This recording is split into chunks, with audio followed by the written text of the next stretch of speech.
आप सभी जानते हैं मैं इस गाड़ी को लेकर लद्दाख गया हुआ था। वहां पर आपके अनुसार ऑल्टो भी जा सकती है, नैनो भी देखी हमने वहां पर, और साथ के साथ इको भी देखी फुल लोड के साथ, जो कि 70 bhp की पावर के साथ आती है।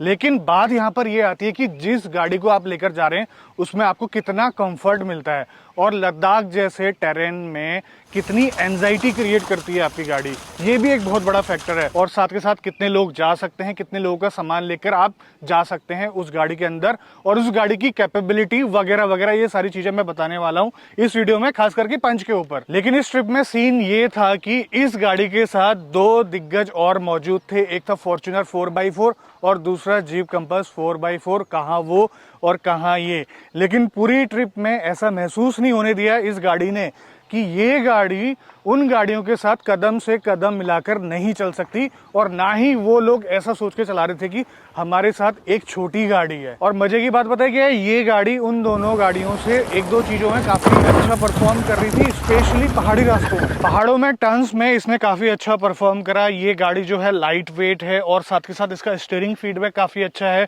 बॉडी रोल कम है, और साथ के साथ ये काफी एजाइल भी है, जिसकी वजह से हम तेज स्पीड जो है इस गाड़ी में मेंटेन कर पा रहे थे। स्पेशली पहाड़ों में उन गाड़ियों में थोड़ा बहुत बॉडी रोल फील हो रहा था। और साथ के साथ एक और चीज मैं आपको बताता हूँ, जहाँ पर कंस्ट्रक्शन चल रही थी वहाँ पर काफ़ी रोड ख़राब थी। आप सभी को पता होगा लद्दाख के अंदर ये सीन हमेशा रहता है। वहाँ पर इस गाड़ी ने इतना अच्छा परफॉर्म करा in terms of ride quality, suspension इसके इतने सॉलिड हैं, वहाँ पर भी हम इस गाड़ी में तेज स्पीड मेंटेन कर पा रहे थे, और हमें लिटरली कोई भी दिक्कत नहीं हो रही थी अंदर, स्पेशली बैठे बंदों के। देखो दोस्तों, छोटी कार होने का एक और फायदा होता है, जहाँ पर पहाड़ों में हेयर पिन बैंड्स होते हैं वहाँ पर कोई भी प्लानिंग की इसको जरूरत नहीं होती है। आगे से कोई बड़ी गाड़ी भी आ रही होती है तो इसमें ज़्यादा देखना नहीं पड़ता है। आप आराम से उस गाड़ी के साथ इस गाड़ी को हेयर पिन बैंड में टर्न कर सकते हैं, आपको रोकने की जरूरत नहीं पड़ती है। कहने का मतलब है छोटी होने का फायदा ये है कि आपको लेफ्ट राइट ज़्यादा देखने की जरूरत नहीं होती है, आपको परेशान होने की जरूरत नहीं पड़ती है। देखो गाड़ी की ग्राउंड क्लियरेंस काफ़ी अच्छी है, इसकी वजह से हमें कोई भी दिक्कत नहीं आई पूरे टेरेन पे। देखो ये चीज़ डिपेंड करती है ड्राइवर पर भी। जो अनाड़ी ड्राइवर होते हैं ना, वो अच्छी खासी ग्राउंड क्लियरेंस वाली गाड़ी को भी नीचे से लगा लेते हैं। और रही माइलेज की बात, पूरा ट्रिप का हम लोग कैलकुलेशन करें तो इसने 14.5 के आसपास एवरेज दिया, और हमने इसको प्लेन्स में भी चलाया, और आते वक्त हमको लगातार 16 घंटे इस गाड़ी को चलाना पड़ा, क्योंकि हमने श्रीनगर से डायरेक्ट गुड़गांव आना था। हमने काफ़ी अच्छी स्पीड इसमें मेंटेन करी, तो ओवरऑल ट्रिप का जो एवरेज है 14.5 के हिसाब से आया। जितना इसमें फ्यूल का कंजप्शन हुआ था और साथ के साथ जितने किलोमीटर इस गाड़ी ने चले थे, उस हिसाब से हमने एवरेज निकाला। देखो प्राइस पॉइंट के हिसाब से इस गाड़ी में अच्छा खासा कंफर्ट मिलता है, सीटिंग पोजीशन इस गाड़ी की काफ़ी अच्छी है। और एक बात आपको और बता देता हूं कि इसमें इतना लोड था, 3 से 4 लोग इसमें चल रहे थे, और इसमें सामान भी था। एक चीज मैंने ऑब्जर्व करी कि इसका जो सस्पेंशन है ना, उसका डेड एंड कभी भी नहीं लगा। मैंने ये चीज़ टिगोर में फील करी, उसमें लोड के साथ में चलता हूँ तो कहीं पर अचानक से बम्प आ जाते हैं, और बड़े वाले जो अंडुलेशन आ जाते हैं ना, उसमें क्या होता है, शॉक एब्जॉर्बर पूरी तरीके से कंप्रेस हो जाता था, और उसका जो डेड एंड है वो लग जाता था, जिससे कि आवाज़ आती थी गड्ढ गड्ढ। ये चीज़ आपने भी फील करी होगी। इसमें वो चीज़ एक बार भी नहीं हुई।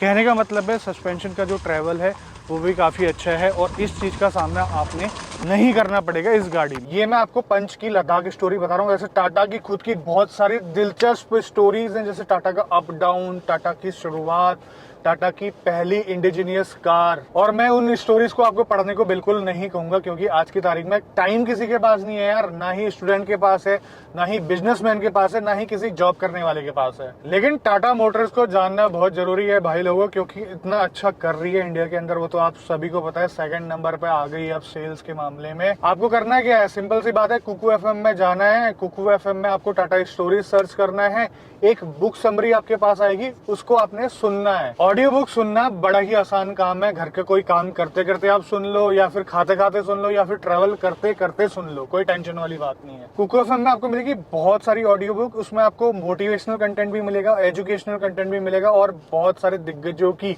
ऑडियो बायोग्राफी भी मिलेगी। सबसे बड़ी बात पता है क्या है, कि इन ऑडियो बुक्स को आप अपनी रीजनल लैंग्वेज में भी सुन सकते हैं। देखो कुकू एफएम में इतनी सारी अच्छी चीजें मिलती हैं, और घर घर में कुकू एफएम होना चाहिए और एक तगड़ा ऑफर भी चल रहा है। डिस्क्रिप्शन में लिंक दिया हुआ है, वहां से आप उसको डाउनलोड करो और कूपन कोड यूज करो, घर 50 और 50% का डिस्काउंट आपको मिलेगा। क्या आपको पता है कुकू एफएम इंडिया का लीडिंग ऑडियो शो है और प्ले स्टोर में इसकी जो रेटिंग है 4.5 से भी ज्यादा है। तो यार कुकू एफएम को डाउनलोड जरूर करना, उसका जो भी एक्सपीरियंस आपके साथ रहेगा और जो फीडबैक रहेगा हमारे साथ जरूर शेयर करना, वो भी इंस्टाग्राम पे।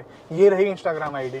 इस गाड़ी में ऑल द टाइम कभी 3 लोग कभी 4 लोग चल रहे थे। कहने का मतलब है इस गाड़ी का जितना भी एरिया है उसका फुल यूटिलाइजेशन हो रहा था और साथ के साथ लगेज भी था, जैसे कि मैंने आपको पहले भी बताया। इस पॉइंट को कंसिडर करने का मतलब ये है कि बड़ी गाड़ियों वाली जैसी रिस्पॉन्सिबिलिटी और टेंशन इस गाड़ी में बिल्कुल भी नहीं थी। हम इसको कहीं पर भी घुसा सकते थे और पार्क करते वक्त हमें कोई भी टेंशन वाली बात नहीं थी। ये गाड़ी कहीं पर भी छोटी मोटी पार्किंग में लग जा रही थी और साथ के साथ इसमें जो कि सिटी ट्रैफिक होता है और जो जाम वाला एरिया होता है, वहां पर हमको ये नहीं सोचना पड़ रहा था कि यार इस गाड़ी का पिछला हिस्सा कहाँ पर है और गाड़ी की साइड कितनी दूर जा रही है। इस टाइप की टेंशन कुछ भी नहीं थी इस गाड़ी के अंदर। आपको पता है कि पहाड़ों में सिंगल रोड होती है, आगे से अगर कोई गाड़ी आती है और आपके पास अगर बड़ी गाड़ी हो तो आपके 2 पहिए आपको जो है कच्चे में उतारने पड़ेंगे। तो इसमें ऐसा नहीं है, एक गाड़ी के साथ ये भी उसी रोड में चल पा रही थी, इसको उतारने की जरूरत नहीं पड़ रही थी। जितने भी पास आ रहे थे, खारदुंगला पास, बारालच्छा पास और तांगलांगला पास, वहां पर काफी भीड़ होती है। तो इसमें पार्किंग की कोई टेंशन नहीं है, आप कहीं पर भी घुसा दो इसको, अपनी फोटो वगैरह ले लो। और दिक्कत आती है बड़ी गाड़ियों के साथ, उनको पार्किंग का प्रॉपर स्पेस देखना पड़ता है। ऐसी कोई भी दिक्कत परेशानी इस गाड़ी में नहीं हुई। और आपको मैं एक बात बताता हूँ, आप लोग सोच रहे होंगे कि लद्दाख आप लोग जा रहे हैं तो आपको एसी नहीं चलाना पड़ता, लेकिन ऐसा नहीं है। मैक्सिमम टाइम ये गाड़ी एसी में चली है क्योंकि लद्दाख में तेज धूप रहती है और साथ के साथ अगर आप गाड़ी का शीशा खोलें तो आपको लगती है बिल्कुल ठंडी हवा। तो गाड़ी में एसी चलाना पड़ता है, बाहर और अंदर का टेम्परेचर मैच करके चलना पड़ता है। और कंप्लीटली ये गाड़ी एसी में चली है, चाहे वो चढ़ाई हो और साथ के साथ इसमें लोड भी था, उस हिसाब से भी इसने इतना एवरेज दिया, जो कि काफी अच्छी बात है। परफॉर्मेंस भी ठीक ठाक थी। अब आप लोग सोच रहे होंगे यार इंजन के बारे में तो ये बंदा बात ही नहीं कर रहा है, जो कि इस गाड़ी का सबसे वीक पॉइंट है। एक्सट्रीम चढ़ाई जब आती है और उस एक्सट्रीम चढ़ाई में जब आपको गाड़ी रोकनी पड़ती है, मोमेंटम ब्रेक हो जाता है, तब वहां पर आपको प्रॉब्लम फील होगी इस गाड़ी में।